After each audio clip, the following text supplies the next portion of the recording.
نحمده ونصلي ونسلم على رسوله الكريم أما بعد أعوذ بالله من الشيطان الرجيم بسم الله الرحمن الرحيم يا أيها الذين آمنوا اتقوا الله وقولوا قولا سديدا يصلح لكم أعمالكم ويغفر لكم ذنوبكم صدق الله العظيم وصدق رسوله النبي الكريم الأمين ونحن على ذلك لمن الشاهدين والشاكرين والحمد لله رب العالمين إن الله وملائكته يصلون على النبي يا أيها الذين آمنوا صلوا عليه وسلموا تسليما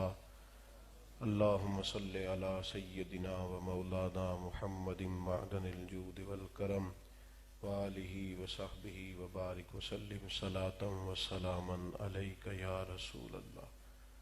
حمد و صلاۃ کے بعد انتہائی عزت و تکریم کے لائق حضرات علماء کرام، مشائخ، سادات، بالخصوص حضرت قبلہ پیر محمد نقیب الرحمن صاحب دامت برکاتہم العالیہ، حضرت صاحبزادہ پیر سید سعادت علی شاہ صاحب، حضرت صاحبزادہ قبلہ حسان حسیب الرحمن صاحب، قاضی صاحب اور علماء کرام جو یہاں جلوہ فراز ہیں۔ وقت ظاہر ہے کافی زیادہ ہو گیا ہے اور سب لوگ ایسے نہیں ہوتے کہ جو بیٹھ کر عصر کی اذان کا انتظار کریں گے، کچھ بیچاروں نے جا کے جماعت بھی کرانی ہوتی، ان کے پاس کوئی ایسا شخص بھی موجود نہیں ہوتا، اس لیے کچھ احباب میں محسوس کر رہا ہوں کہ وہ ان کے لیے کچھ تھوڑی سی اس لحاظ سے مشکل بھی ہو رہی ہے، لیکن چونکہ اجتماع بڑا خوبصورت ہے، گفتگو آپ نے حضرت مفتی صاحب کی، صاحبزادہ صاحب کی معنی خیز باتیں سنی ہیں، اللہ تعالیٰ قائد پر اسی طرح پختہ رکھے۔ یہ ایک بے موسمہ پھل ہے اس دور میں جب اتنا زیادہ انتشار ہے، افتراق ہے، الجھاؤ ہے، گھٹن ہے۔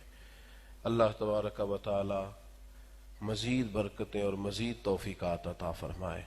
چند ایک گزارشات میں نے مختصر وقت میں آپ کی خدمت میں عرض کرنی ہے، کوشش کروں گا کہ ایک ہی آنسو میں کہہ جاؤں غم دل، طوفان بیجا لانے سے بھی یہ چشم فائدہ، دو اشک ہی کافی ہیں اگر اثر کریں تو۔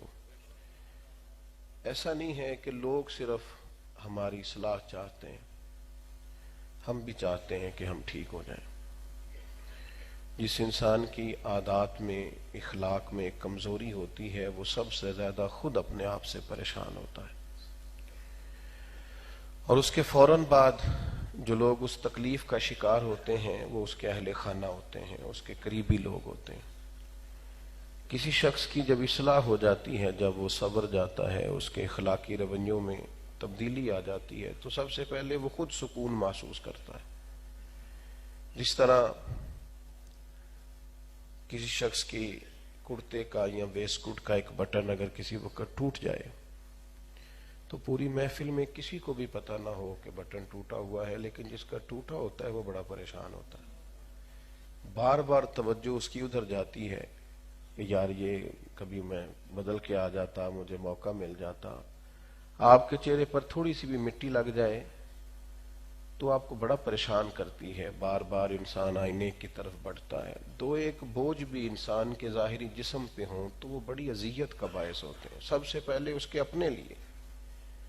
تو یاد رکھیے گا اگر انسان کے باطن پر بوجھ آ جائیں تو وہ بھی بڑی تکلیف دیتے ہیں۔ لوگ کہہ رہے ہوتے ہیں کہ پتہ نہیں کیوں بے چین ہوں، پتہ نہیں کیوں بے قرار ہوں، نہ جانے کیوں بور ہو رہا ہوں، تو وہ کہیں کوئی نقطہ آ جاتا ہے، وہ جو ایرر واقعہ ہوتا ہے وہ اس کے باطن میں کسی جگہ کوئی ایسی کمزوری آ گئی ہے، کوئی اخلاقی معاملہ بن گیا جس کے سبب سے اپنی روحانیت میں یہ تکلیف محسوس کرتا ہے۔ تو اصلاح چاہتے ہیں، ہم تربیت چاہتے ہیں۔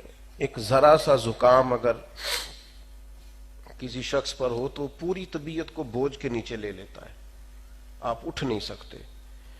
تو باطن پر اگر کسی قسم کے مسائل پیدا ہوتے ہیں تو وہ بھی انسان کو پوری طرح جکڑ لیتے ہیں. بیماری ایک ہی ہوتی ہے، کوئی بھی ہو، حسد کی ہو، عداوت کی ہو، بغض کی ہو، جھوٹ کی ہو، بددیانتی کی ہو، کوئی بھی ہو، اور بدعقیدگی کی ہو تو وہ سب سے زیادہ خطرناک ہے. وہ کیا کرتی ہے؟ وہ انسان کی روحانیت کو پوری طرح جکڑ لیتی. الجھتے لوگ، ٹوٹتے لوگ، بات بات پہ ناراض ہوتے لوگ، ہر جملے پہ غصہ کرتے لوگ، اور ان کی سوچیں بار بار بدلتی. صبح ارادہ کچھ ہے، دوپہر کچھ ہے، شام پروگرام بدل گیا. اس کی وجہ یہ ہوتی ہے کہ وہ اصلاح چاہتے ہیں، تربیت چاہتے ہیں، اور یہ اتنی بڑی پیاس ہے اپنی تربیت کی خواہش کرنا، اتنی بڑی پیاس ہے کہ یہ ہر عمر میں برقرار رہتی ہے. یعنی سالوں جس آدمی نے کمائی کی ہے اور بڑا مال جمع کیا ہے، وہ بھی ایک مقام پہ آ کے کہتا ہے میں تھک گیا ہوں. اقبال جیسے لوگ بول پڑے، خرد کی گتھیاں سلجھا چکا ہوں، یا رب مجھے صاحب جنوں کر دے. اللہ تعالیٰ میں چاہتا ہوں کہ عشق ملے، جنون ملے، بڑی ہو گئی باتیں کیلو کال کی. تو یاد رکھیے گا کہ اصلاح کی طلب رہتی. اصلاح کیسے ہو؟ اس میں پھر مختلف چیزیں ہمارے ہاں ہیں. لوگ سمجھتے ہیں بعض اوقات بہت زیادہ تقریروں سے وعظ و نصیحت بڑا اثر پڑتا ہے، لیکن وہ ایک خاص مقام پر جا کے تقریریں بھی بعض لوگوں کے لیے، سب کے لیے نہیں، بعض کے لیے وہ کانوں کی لذت کا سامان رہ جاتی ہیں، وہ اس سے حاصل کچھ نہیں کرتے. اذان سنیں.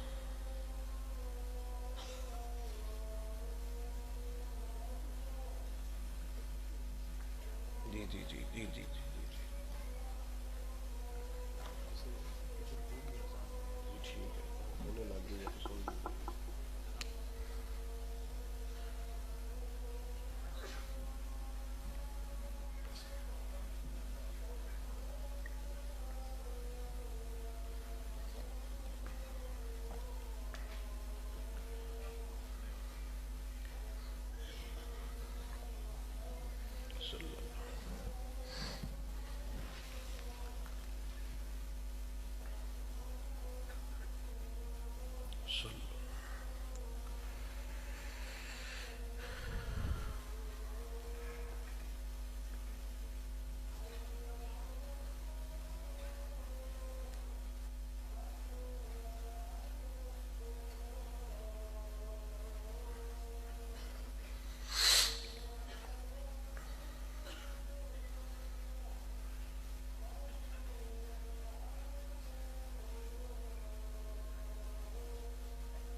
اچھا، آپ توجہ فرمائیے گا میری بات پر. تو میں یہ عرض کر رہا تھا کہ اصلاح کی طلب رہتی ہے. لوگ چاہتے ہیں کہ ان کی تربیت ہو جائے، جو عادات ان کے اندر درست نہیں ہے وہ نکل جائیں. تو ایک تو یہ ہے کہ وعظ و نصیحت کے ذریعے بڑا اچھا عمل ہے. ہمارے صوفیہ کرام وظائف کراتے، بعض اوقات مراقبے پہ بٹھاتے، کچھ وقت تنہائی میں اللہ اللہ کرنے کا کہتے، بڑا مؤثر ہے وہ بھی ذریعہ. لیکن جس طرح سے اب انسان تیزی کی طرف بڑھ گئے ہیں اور شارٹ کٹ کا راستہ اپنانے کا لوگوں کو شوق آ گیا ہے، اور پھر یہ کہ اسمارٹ فون نے اور دیگر چیزوں نے ہماری مصروفیات کو کچھ اور راستہ دے دیا ہے، تو کیا ایسا کریں کہ یار ہماری تربیت ہو جائے، اصلاح ہو جائے، ہم بدل جائیں، ہمارے اندر مثبت تبدیلیاں جلدی سے رونما ہو جائیں. تو قرآن مجید نے ایک نسخہ دیا ہے کہ اگر تم اس پر عمل کرو گے نا تو تمہاری تربیت کا خدائی بندوبست ہو جائے گا. اللہ تعالیٰ تمہارے معاملات کو سنوار دے گا. تم محسوس کرو گے کہ خود بخود تمہارے قدم نیکی کی طرف بڑھنے لگے ہیں، گناہ سے، بدی سے تمہیں خود بخود نفرت ہونے لگی. تمہارے مزاج کے اندر خیر کے جذبات تیزی سے ابھرنے لگے ہیں. اور کوئی بہت لمبا چوڑا فلسفہ نہیں، کوئی بڑی لمبی چوڑی الجھاؤ کی بات نہیں، کوئی اس پر بہت زیادہ اقوال کی ضرورت نہیں. قرآن مجید نے کہا دو کام کرو، لیکن عملاً کرو. اپنے اوپر پوری طرح ان کو اپلائی کرو، پوری طرح غور کرو. صرف 2 کام. یا ایھا الذین آمنوا اتقوا اللہ وقولوا قولا سدیدا. اے ایمان والو، اللہ سے ڈرو. پہلا کام یہ کرو. پیرا بٹھاؤ اپنے دائیں بائیں خشیت الہی کا. تمہیں ڈر ہو رب کا. ساری زندگی گزر گئی بندے راضی کرتے، ساری عمر گزر گئی لوگوں کے سامنے اپنے آپ کو کلیئر کرتے. بہت سارے کام صرف اس لیے ٹھیک کیے کہ لوگوں کو وہ ٹھیک نہیں لگتے تھے. بہت ساری چیزوں سے ہم صرف اس لیے بچے کہ کہیں دنیا میں باعث سے رسوائی نہ بن جائیں. فرمایا یا ایھا الذین آمنوا اتقوا اللہ. اے ایمان والو، اپنے رب سے ڈرو، اللہ سے ڈرو، اور تمہارے گرد پہرا ہو خشیت الہی کا. حضرت عبداللہ ابن مسعود رضی اللہ تعالیٰ عنہ ارشاد فرماتے ہیں کہ کثرت روایات کا نام علم نہیں. تو کہ تمہارے پاس بہت ساری مرویات ہیں اور تم بہت ساری باتیں کرتے اور کثرت سے کیلو کال کرتے اور تم کسی کو بولنے نہیں دیتے. کثرت روایات والا عالم نہیں ہوتا، بلکہ فرماتے ہیں انما یخشی اللہ من عبادہ العلماء. اللہ کے بندوں میں سے عالم وہ ہے جو رب سے ڈرتا ہے، جس کی بات پر اللہ کے خوف کا پہرا ہے، جو بے باکی کے نام پر اپنی مرضی لوگوں پر مسلط نہیں کر رہا، جو گفتگو میں واعظ و نصیحت میں قائل کرنے میں اپنی نفسانیت کے غلبے نہیں لے آیا. خوف خدا ایک بنیادی چیز ہے. ایک صحیح حدیث حضرت ثوبان رضی اللہ تعالیٰ عنہ سے مروی ہے، سیاستہ میں موجود ہے. نبی پاک علیہ السلام نے فرمایا ہے کہ قیامت کے دن کچھ لوگ تہامہ پہاڑ کے برابر نیکیاں لے کے آئیں گے. سفید پہاڑ تھا بہت بڑا. یہ زیادہ توجہ سے آپ نے میری بات کو سننا ہے. تہامہ پہاڑ کے برابر ان کی نیکیاں. حضور فرما رہے ہیں کہ پہاڑ کے برابر ہوں گی تو کتنی بڑی ہوں گی؟ پہاڑ کے برابر نیکیاں لے کے آئیں گے، لیکن اللہ ان کی نیکیاں ہوا میں اڑا دے گا. تو فوراً صحابہ کرام علیہم رضوان عرض گزار ہوئے، یا رسول اللہ اتنی محنت اور اتنا بڑا ڈھیر نیکیوں کا جمع کیا اور اللہ تعالیٰ ہوا میں اڑا دے گا؟ تو حضور فرمانے لگے یہ لوگوں کے سامنے بہت زیادہ نیکیاں کرتے تھے، تنہائی میں گناہ کرتے تھے. ان کی تنہائیاں ناپاک تھیں، ان کا وقت تنہائی کے اندر ناپاکی میں گزرتا تھا. زندگی میں جب بھی کوئی کام کیا ہے، برسر مجلس کیا ہے.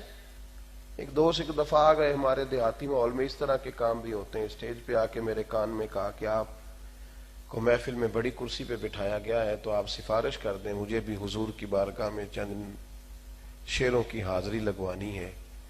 تو میں نے ان کی کمر پہ ہاتھ رکھ کے محبت سے کہا، میں نے کہا گر تو حضور کی بارگاہ میں لگوانی ہے تو اکیلے بیٹھ کے بھی پڑھو گے تو لگ جائے گی، اور اگر اس کے پیچھے کچھ مقاصد اور کار فرما ہے تو پھر ظاہر ہے کہ میں ان سے کہوں گا، پھر ان کی ثوابدید پہ ہے کہ یہ کیا کرتے ہیں. اسی لیے امام علی مقام امام حسین رضی اللہ تعالیٰ عنہ کا ایک ملفوظ شریف ہے. آپ ارشاد فرماتے ہیں کہ نیک وہ ہوتا ہے، اگر کوئی دیکھنا چاہے میں نیک ہوں، میں بد ہوں، اچھا ہوں، برا ہوں، تو فرماتے ہیں کسوٹی ہے. فرماتے ہیں نیک وہ ہوتا ہے جس کی تنہائی پاک ہوتی ہے، جو اکیلے میں بھی سجدے کا ذوق رکھتا ہے. یا ایھا الذین آمنوا اتقوا اللہ. اگر امت اصلاح چاہتی ہے تو سب سے پہلا کام یہ کرے کہ اللہ سے ڈرے. 2 ہی باتیں اس آیہ کریمہ میں بیان کی. ایک تو رب سے ڈرے. دیکھیں نا کتنا خوف ہوتا ہے، کہا جاتا ہے کیمرے کی آنکھ آپ کو دیکھ رہی ہے. تو جس قوم کا یہ عقیدہ ہو کہ ہمارا رب ہر وقت ہمیں دیکھ رہا ہے، نہ اونگ آتی ہے نہ نیند آتی ہے، تو ایک تو فرمایا کہ اللہ سے ڈرو، اور دوسرا فرمایا وَقُولُوا قَوْلًا سَدِيدًا. سیدھی بات کہا کرو، سچ بولا کرو. تمہاری گفتگو اور تمہارے لب و لہجے کے اندر کبھی بھی کسی جھوٹ کی، کسی غلط بات کی آمیزش نہ ہو.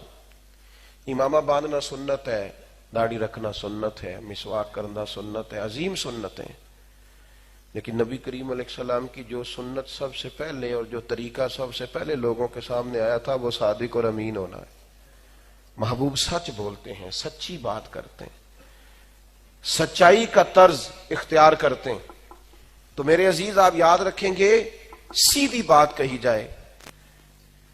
ایک بہت بڑے تاجر سے کسی نے پوچھا تھا کہ آپ نے پوری دنیا کے اندر تجارت کی ہے اور بڑا مال کمایا ہے اور بڑا نام کمایا ہے، لیکن جب ہم نے آپ کی بیک گراؤنڈ کو دیکھا ہے تو آپ کسی بڑے تاجر کے بیٹے نہیں، اور جب ہم نے آپ کی انویسٹمنٹ کو دیکھا ہے تو آپ جب گھر سے چلے تھے تو بڑے تھوڑے سے پیسوں کے ساتھ آپ نے کاروبار شروع کیا تھا. تو مارکیٹ میں ایسا کیا آپ نے کیا کہ پوری دنیا نے آپ کے سامنے مال بیچا اور پوری دنیا نے آپ سے سامان خریدا؟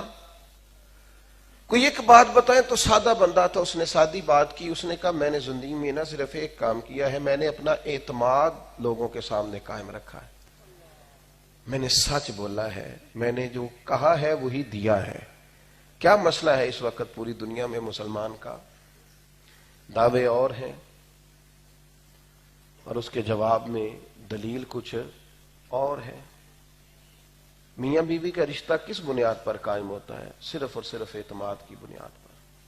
لیکن اگر رشتہ کرتے وقت سینکڑوں جھوٹ اس میں پہلے سے شامل کر لیے جائیں اور ان کو اس قدر زیادہ بڑی بڑی باتیں سنا کے بیٹی والے یا بیٹے والوں کو قائل کیا جائے اور بعد میں وہ سارا ان کا اعتماد زمین بوس ہو جائے، کیسے وقت گزرے گا؟ اس قدر دلیری سے اور اس قدر عجیب رنگ میں امت مسلمہ دعوے کرتی ہے، باتیں کرتی ہے. اور میرے عزیز آپ سچی بات کریں، آپ سیدھی بات کریں، آپ جو ہے صرف وہی کہیں. ایسا نہ ہو کہ آپ کا دعویٰ کچھ اور ہو جائے، بعد میں دلیل مانگنی پڑے تو اپنے بھی بیچارے چھپتے پھریں کہ اس نے تو کچھ اور کہہ دیا تھا. آپ زندگی میں تھوڑی باتیں کریں پر جو کریں اس پر قائم رہیں. وَقُولُوا قَوْلًا سَدِيدًا، اللہ سے ڈرو، سیدھی بات کرو، سچی بات کرو. آپ کی زبان پہ کبھی جھوٹ نہیں آئے. ہمارے استاد صاحب قبلہ فرمایا کرتے تھے، تم نے جمعے والے دن ممبر پہ بیٹھ کے کہا تھا کہ 2:15 بجے جماعت کھڑی ہوگی. کیوں ایسا کہا؟ حضرت کیا کہنا چاہیے تھا؟ فرمایا کہنا چاہیے تھا 2:15 بجے تک آ جانا، مناسب وقت پہ جماعت کھڑی ہو جائے گی تاکہ تمہیں گنجائش ملے. تم نے مسجد میں کہا اور ممبر پہ کہا اور پھر 16, 17, 20 منٹ پہ جماعت کیوں کر آئی؟ آپ اپنا اعتماد. حضرت معروف کرخی رحمت اللہ علیہ بڑا نام ہے، حضور غوث اعظم کے مشائخ میں سے، اور بغداد شریف میں بڑا مزار شریف ہے آپ کا، اور آپ نے بڑی جد و جہد سے دین کو پڑھا. والدین مذہب اسلام سے تعلق نہیں رکھتے تھے لیکن آپ نے اللہ نے طلب پیدا کی. ایک انفرادی مزاج کے صوفی ہوئے. تو ایک دن کچھ لوگ بغداد کے جمع ہو کے آئے، عرض کی حضور ہمارے لیے دعا کریں، بارش نہیں ہو رہی، بڑی تکلیف ہے، جانور بھی بھوکے پیاسے ہیں. حضرت معروف کرخی رحمت اللہ علیہ فرمانے لگے یہ میری خانقاہ کے بالکل سامنے ایک کریانے والا ہے، گھی بیچتا ہے، گڑ بیچتا ہے، صبح منڈی جا کے سبزی لاتا ہے، وہ بیچتا ہے، اس سے دعا کراؤ، بارش ہو جائے گی. لوگ کہنے لگے حضرت وہ تو ہم میں سے کئیوں کا کلاس فیلو ہے اور کئیوں کا رشتہ دار ہے اور کئیوں کا محلے دار ہے، تو ہم نے تو اسے کبھی، کیا رات کو تنہائی میں آتا ہے تہجد میں؟ فرمایا ایسا کچھ نہیں ہے، پہلے دعا کرا لو اور پھر اس دعا کا اثر دیکھو اور اس کے بعد آنا، پھر بتاؤں گا. لوگ کہتے ہیں اس کے پاس چلے گئے اور جا کے اس سے کہا کہ دعا کر دیں، تو وہ کہنے لگا میں دعا کروں گا، میرے اور تمہارے مشترکہ شیخ ہیں، حضرت سے دعا کرائے. انہوں نے کہا ہے آپ کریں. تو کہنے لگا مجھے تو دعا کے لفظ بھی سیدھے کہنے نہیں آتے، حالانکہ لفظ تاثیر سے بنتے ہیں، تلفظ سے نہیں. اہل دل آج بھی ہیں اہل زبان سے آگے. کہا حضرت نے فرمایا ہے کہ آپ سے دعا کرانی ہے. اس نے کہا شیخ نے کہا ہے. انہوں نے کہا تو پھر کر دیتے ہیں، کسی وجہ سے کہا ہوگا نا. سیدھے سادے 2 جملے گاہک کھڑے ہیں، کہا ہے اللہ تیرے بندے آئے ہیں، تیرے بندے نے بھیجے ہیں، کہتے ہیں تو دعا کر دے، میں تیری بارگاہ میں عرض گزار ہوں، اپنے بندوں کی قحط سالی ختم فرما. کہتے ہیں پوری طرح ابھی دعا ختم نہیں ہوئی تھی کہ کالی گھٹائیں چھا گئیں، زور کمی برسا. لوگ حضرت معروف کرخی کی خدمت میں گئے، کہا حضرت ہمیں بھی اس بندے کے بارے میں کچھ بتائیں، ماجرا کیا ہے؟ کبھی نہیں دیکھا ہم نے کہ بہت دیر تک تسبیحات پڑھتا ہو، کبھی نہیں دیکھا ہم نے کہ رات کو تہجد میں اٹھ کے آتا ہو، ہمارے ساتھ کاروبار کرتا ہے، تجارت کرتا ہے، پر معاملہ کیا ہے؟ تو حضرت فرمانے لگے 30 سال ہو گئے میرے سامنے دکان کرتا ہے، اللہ کے بندوں سے سچ بولتا ہے، یہ سودا پورا تولتا ہے. اس کے گھر میں غریبی بھی کئی دفعہ ہو کے گئی ہے، لیکن اس غربت نے بھی اسے بددیانت نہیں کیا. اس کے گھر سے فاقے بھی ہو گزرے، بیماریاں بھی ہو گزری، لیکن کسی چیز نے بھی اس کے ایمان میں کمزوری پیدا نہیں کی. مجھے بتاؤ، جو 30 سال سے رب کی بات مان رہا ہے، وہ جب ہاتھ اٹھائے گا تو اللہ اس کی دعا قبول نہیں فرمائے گا. ایک تو اللہ سے ڈریں، وَقُولُوا قَوْلًا سَدِيدًا، سچی بات کر، نکل آئیں جھوٹ سے، اپنی زندگی سے نہیں. یہاں تو ماں کہتی ہے بیٹے سے کہ پتر سچ بولا کر، بیوی کہتی ہے تو اسلام آباد ہی جا، میں منع نہیں کرتی، پر لاہور کا بتا کے تو نہ جا، جہاں جا رہا ہے وہیں کا بتا، سچ بول تاکہ اعتماد قائم رہے. 2 کام کرنے ہیں، اللہ سے ڈرنا ہے، بات سیدھی کرنی ہے. ملے گا کیا؟ یصلح لکم اعمالکم. اللہ فرماتے ہیں تم یہ ڈیوٹیاں پوری کرو، تمہارے رب کا وعدہ ہے اللہ تمہارے اعمال کو سنوار دے گا، تمہاری اصلاح کر دے گا، تمہارے معاملات سنور جائیں گے، نیکی کی توفیق ملنے لگے گی، خیر کا رستہ کھلنے لگے گا، تمہارے لیے آسانیاں پیدا ہونے لگیں گی. میری طرح کے بہت سارے لوگوں سے آپ پوچھیں گے کہ جناب 4 5 6 لوگ آپ کو جانتے ہیں، 2 4 جگہ آپ کا نام بھی لکھا ہوا دیکھا ہے، تو میری طرح کے لوگ کہہ سکتے ہیں کہ بڑی محنت کی، بڑی جد و جہد کی، آپ کو پتہ نہیں میں دوپہر کہاں تھا، شام کہاں تھا، رات، کہہ سکتے ہیں. لیکن یاد رکھیں اصل بات ہے وہ کچھ اور ہے. اصل یہ ہے کہ توفیق الہی ہوتی ہے کہ رب کریم کسی کو اپنی طرف مائل کرے. محنتوں کے دعوے بعد میں ہوتے ہیں، ورنہ پتہ ہی نہیں چلتا فضل الہی کس طرح کس کو کہاں سے اٹھاتا ہے اور کہاں تک پہنچا دیتا ہے. تو فرمایا یصلح لکم اعمالکم، تم 2 کام کرو، اللہ تمہارے اعمال سنوار دے گا، تمہیں توفیق ملنے لگے گی، تم بدلنے لگو گے، راہ ہدایت تم پر واضح ہونے لگے گی.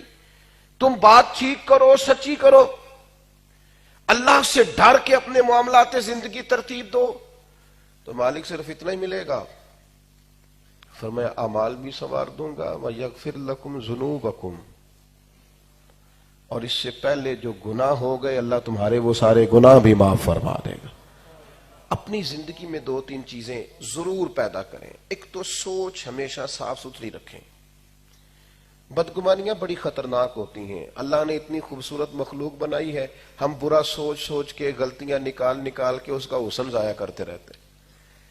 اتنا پیارا سجایا سوارا ہے رب نے اس دنیا کو، لیکن چونکہ ہمارا ذہن منفی ہوتا ہے لہذا کسی جگہ بھی کوئی خیر ہمیں نظر، اچھا سوچا کریں.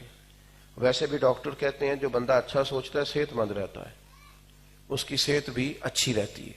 اچھا سوچیں. اور نبی پاک علیہ السلام نے فرمایا، مسلم شریف میں موجود ہے، فرمایا اچھا سوچنا بھی اچھی عبادت ہے. آپ کا گمان صاف، کسی وقت اگر آپ کو محسوس ہو بھی نا کہ یار یہ آدمی اس نے سیدھے منہ سے بات نہیں کی، یہ دیکھو نا یہ کس تم تراک سے دبدبے سے نکل گیا ہے، تو یہ ضروری نہیں ہے کہ وہ متکبر ہی ہو، بیمار بھی ہو سکتا ہے. جس کی گاڑی آپ کے قریب سے تیزی سے نکل گئی ہے، کوئی ضروری نہیں ہے کہ وہ کوئی غلط آدمی ہو. خدا نہ کرے اس کے گھر سے کوئی سخت فون آیا ہو، زیادہ مجبوری ہو جانے کی. اتنی جلدی بدگمانیاں، اتنی جلدی رائے قائم کرنا، کوئی بندہ میرے سوا اور جو میرے پیچھے ہاتھ باندھ کے چلتا ہے اس کے سوا کوئی دوسرا اچھا رہا ہی نہیں. وہ میرے بھائی کہیں کمزوری آ جاتی ہے، ہو جاتی ہے، کچھ تو مجبوریاں رہی ہوں گی، یوں ہی کوئی بے وفا نہیں ہوتا، آ جاتی ہیں. اپنی سوچ کو مثبت کریں. جب نبی کریم علیہ السلام کی خدمت میں عرض کیا گیا تھا نا طائف والوں کے لیے دعا کریں یہ تباہ ہو جائیں، تو نبی کریم نے جو دعا فرمائی تھی وہ بڑی نرالی ہے. جس طرح بندہ بچے کے بارے میں نہیں کہتا ابھی ناسمجھ ہے، اسے پتہ ہی نہیں، یہ ظرف پیدا کریں. کریم فرمانے لگے اللہ انہیں ہدایت دے دے، انہیں پتہ ہی نہیں یہ کیا کر رہے ہیں. یا رسول اللہ 10 دن ہم نے قیام کیا طائف میں، ایک بندے نے بھی کلمہ نہیں پڑھا، اور جو عرب کی روایتی مہمان نوازی ہوتی ہے وہ بھی انہوں نے کوئی نہیں کی. عرب کے مزاج میں مہمان کو خوش آمدید کہنا، کھانا پیش کرنا مزاج میں رچا بسا ہے، اس پر بھی یہ انہوں نے توجہ نہیں کی، اور آپ ابھی بھی دعا کر رہے ہیں. تو حضور فرمانے لگے یہ نہیں مانتے تو میری سوچ یہ ہے ان کی آنے والی نسلیں مان جائیں گی. اچھا گمان تو پیدا کریں. ہم تو اپنے بچوں کو کہہ رہے ہوتے ہیں پتر تیرا کچھ بھی نہیں بن سکتا، تسی نہیں سیانے ہو سکتے. ہمارے قبیلے کے لوگ کیسے آگے جا سکتے ہیں؟ گمان کو اچھا کریں. اور دوسری گزارش یہ ہے زندگی میں خیر خواہی کا جذبہ پیدا کریں. اگر آپ کو کہیں کمزوریاں نظر آتی ہیں تو ان کو ٹھیک کرنے کی جدوجہد کریں. اور وہ کب ہوگا؟ جب مزاج میں خیر خواہی ہوگی، مزاج میں تنقید نہیں. دیکھیں نا، خدا نہ کرے ہمارے بچے میں کوئی غلطی پیدا ہو جائے تو کیا چوک میں کھڑے ہو کے اس پر ہم طنز کریں گے؟ لوگوں کو بتائیں گے سنا ہے فلاں کا بچہ کیسا ہو گیا؟ یہ کریں گے ہم؟ اگر کہیں کمزوری ہمارے بچے میں پیدا ہوتی ہے تو خدا نہ خواستہ وہ تو تبلیغ کا رنگ بھی بدل جائے گا. وہ تو والد اس کو اس طرح خطبہ نہیں دے گا جس طرح میں آپ کو دے رہا ہوں. وہ تو اپنی پگڑی اتار کے اس کے پیروں میں رکھے گا، بیٹا میری کمائی نہ ضائع کر دینا. ماں روئے گی، گزارش کرے گی، اور بچے نے پکا وعدہ کر لیا ہے آج کے بعد ایسا نہیں کروں گا. اور بچہ اپنے کمرے میں وعدے کے ساتھ گیا ہے، لیکن ماں باپ مصلح بچھا لیتے ہیں، یا اللہ ہماری زندگی کی کمائی ہے، ضائع نہ ہو جائے. خیر خواہی کا جذبہ پیدا کریں، طبیعت کے اندر اخلاص ہو، للہیت ہو. آپ کسی کو قائل کرنے کی کوشش کریں اور دوسروں کا احساس شدت کے ساتھ طبیعت میں پیدا. میں آپ سے عرض کروں، ہمارے ہاں ایک چیز جو بہت عام ہوتی جا رہی ہے وہ یہ ہے کہ مجھے نہ صرف اپنے آپ سے غرض ہے. آپ کسی بندے سے بھی کبھی ملاقات کریں گے، وہ جس شعبے میں ہوگا نا کچھ اپنی تکلیفیں بیان کرے گا، حالانکہ اسے، اب میرے لیے جیسے فرما رہے تھے قاضی صاحب کہ میں کل دوپہر میں بکر تھا اور رات کو ڈیرہ اسماعیل خان میں تھا، آپ کی خدمت میں آیا ہوں، ابھی بھی ایک آدھ جگہ پہ مزید بھی جانا ہے. لیکن میرے سے زیادہ وہ بندہ تھکتا ہے جو میری گاڑی چلاتا ہے. میں تو کئی دفعہ سو جاتا ہوں گاڑی میں، لیکن اس بیچارے کا اعزاز صرف اتنا ہوتا ہے کہ ڈرائیور نے روٹی دیتی ہے، ڈرائیور کو اندر بلا لیں کہ رہنے دیں. آپ تھوڑا سا احساس دوسروں کے لیے جب تک اپنی طبیعت میں جگاتے نہیں. گرمی کا موسم ہے، آپ تھکے ہی آئے ہیں باہر سے، اس میں کوئی شک نہیں کہ آپ بڑی آزمائش دیکھی ہے. لیکن جس خاتون کو 3 گھنٹے کھڑے ہو گئے ہیں نا باورچی خانے میں، اس نے بھی آگ کا سامنا کر کے آپ کے لیے کھانا پکایا ہے، لیکن صرف ذرا سا نمک آپ کی مرضی کا نہیں، اور آپ نے کسی اخلاقی زاویے کا خیال نہیں رکھا. کوئی احساس دور دور تک طبیعت میں موجود نہیں رہا. بخاری مسلم میں آپ کو درجنوں حدیثیں ملیں گی. حضور فرماتے میرا جی چاہتا تھا ہر وضو کے ساتھ مسواک ضروری قرار دے دوں، پر تمہیں تکلیف ہوگی لہذا میں ایسا نہیں کرتا. میرا جی چاہتا تھا کہ کہوں لوگوں سے کہ تہجد کی نماز ضرور پڑھا کریں، لیکن تمہیں تکلیف ہوگی لہذا فرض نہیں کرتا. یہاں تک کہ بخاری میں کئی طرق سے آپ کو یہ روایت ملے گی کہ اللہ کے حبیب علیہ السلام نے فرمایا نماز پڑھانے کھڑا ہوتا ہوں، رب کی عبادت ہے، میرا جی چاہتا ہے میں لمبی نماز پڑھاؤں، لمبی نماز. لیکن نماز میں پڑھا رہا ہوتا ہوں تو پیچھے سے کسی بچے کے رونے کی آواز آتی ہے. حضور فرماتے ہیں میں سوچتا ہوں اس کی ماں پریشان ہوگی. یا رسول اللہ نماز اللہ کی اور احساس بندوں کا. سوچتا ہوں اس کی ماں پریشان ہوگی تو حضور فرماتے ہیں میں نماز مختصر کر دیتا ہوں. لیکن ہماری طبیعت احساس نام کا، اور پھر میں بعض سمجھدار اور سیانے لوگوں کو دیکھتا ہوں وہ بھی اس غلط فہمی کا شکار ہو جاتے ہیں کہ زندگی میں کام صرف میں ہی کر رہا ہوں، باقی کوئی اور نہیں کر رہا. مجھے بتائیے نا، یہ ایک دوست جو ساؤنڈ چلا رہے ہیں پوری محفل میں، اگر یہ ساؤنڈ والا کام ہی صرف ختم ہو جائے، کسی وجہ سے نہ چلے یا بندہ آگے پیچھے ہو جائے اور یہ بند ہو جائے تو نظام چلتا ہے ساری محفل کا. لیکن اس کی کیا اہمیت ہے؟ ہمارے ہاں کارکنوں کو کیا عزت دی جاتی ہے؟ تو بھائی احساس کی دولت، ایک تو سوچیں اچھی پھر احساس. جیسا کہ میں نے کہا تھا باتیں زیادہ نہیں کرنی، جلدی بات کو سمیٹوں گا. سیدہ عائشہ صدیقہ رضی اللہ تعالی عنہ فرماتی ہیں ایک دن کریم مجھ سے فرمانے لگے عائشہ ایک بات کروں آپ سے؟ یا رسول اللہ فرمائیے. فرمایا جب آپ مجھ سے راضی ہوتی ہیں پھر بھی مجھے پتہ چل جاتا ہے، اور جب دل میں کوئی بات ہوتی ہے پتہ مجھے پھر بھی چل جاتا ہے. تو میں نے عرض کی حضور مجھے میری ماں روئے میں اور آپ سے ناراض، تو فرمایا بتاؤں پھر؟ یا رسول اللہ فرمائیے. فرمایا عائشہ آپ کبھی کبھی قسم اٹھاتی ہیں؟ یا رسول اللہ اٹھاتی ہوں. فرمایا جب خوش ہوتی ہو تو کہتی ہو رب محمد کی قسم، اور جب دل میں کوئی بات ہوتی ہے پھر کہتی ہو رب ابراہیم کی قسم. پھر حضرت ابراہیم خلیل علیہ السلام کی نسبت سے قسم. جناب عائشہ صدیقہ کہتی ہیں میں گویا زبان سے تو ہنس رہی تھی پر آنکھوں سے رو رہی تھی. یا رسول اللہ آپ اتنا احساس فرماتے ہیں, جملوں سے حساب لگا لیتے ہیں. آج کل کوئی کیا سوچ رہا ہے؟ کہتے میں نے فوراً عرض کی یا رسول اللہ مجھے رب محمد کی قسم ہو, میری زبان سے آپ کا نام ہی جاتا ہے, میرے دل میں آپ ہر وقت موجود رہتے ہیں. وہ نام جناب ابراہیم خلیل کا آتا ہے پر دل میں آپ احساس پیدا کریں. آخری گزارش چند منٹوں میں آپ کی خدمت میں عرض کرنی ہے, آپ نے اس پر زیادہ توجہ کرنی ہے. ہمارے معاشرے میں ایک نظام ہے, بھلا کام ہے. وہ بھلا کام کیا ہے؟ وہ کام ہے لوگوں کو خیرات دینے کا, مدد کرنے کا. جتنے مدد کرنے والے بڑھتے جا رہے ہیں اسی حساب سے مدد لینے والے بھی بڑھتے جا رہے ہیں. کتنی سوسائٹیز کتنے کام کر بڑا اچھا کر رہے ہیں وہ سارے, لیکن میں دیکھتا ہوں کہ جس قدر زیادہ لوگ مدد دینے والوں کی تعداد بڑھ رہی ہے اسی حساب سے مدد لینے والوں کی. اسلام بڑی خودداری کا سبق دیتا ہے, عزت نفس کی بات کرتا ہے. دونوں پہلوؤں پر بڑی مختصر سی بات اور بات ختم. ایک تو میں دینے والوں سے بھی عرض کروں گا کہ بجائے خیرات دینے کے لوگوں کو سیٹ کرنے کی کوشش کی جائے, ان کو مالی طور پر مضبوط کیا جائے, ان کو مزاج محنت کا دیا جائے. ورنہ یہ تو جس طریقے سے یہ سلسلہ ہمارے ایک دوست کچھ بانٹ رہے تھے تو ایک لینے والا آیا اور اس نے وہ سامان وہ راشن کا تھیلا اٹھاتے ہی کہا کہ اگلے سال بھی ساڈا خیال رکھیا جائے. تو میں نے اسے محبت سے کہا, میں کیا تہاڈا کیوں خیال ہے کہ اگلے سال بھی تسی لے نہیں ہونا ہے؟ اللہ سے دعا مانگیں وہ اگلے سال دینے کی توفیق عطا فرمائے. اس کمزوری سے نکل آئیں. گردن کو جھکا دیتا ہے خیرات کا پتھر, جہاں میں مانگنے والوں کے سر کبھی اونچے نہیں ہوتے. آپ کو صحاح میں حدیث ملے گی, نوجوان نے آ کے عرض کی یا رسول اللہ غریب ہوں کچھ دیجیے, اور اس دروازے پہ آیا ہے جہاں سے کوئی خالی جاتا ہی نہیں. میرے کریم سے گر قطرہ کسی نے مانگا, دریا بہا دیے ہیں دربے بہا دیے. یا رسول اللہ کچھ دیجیے, تو فرمایا تیرے گھر میں کچھ بھی نہیں. حضور ایک کمبل اور ایک پیالہ ہے. اتنا غریب بندہ کوئی ہے ویسے اس محفل میں جس کے گھر میں ایک ہی کمبل اور ایک ہی پیالہ ہو؟ اس کے علاوہ کوئی شے نہ ہے ویسے اس محفل میں کوئی؟ یہ ملے گا ہی نہیں. آپ باقی یہ کہ ہمارا رونا دھونا آپ دیکھیں تو وہ ختم ہونے والا نہیں.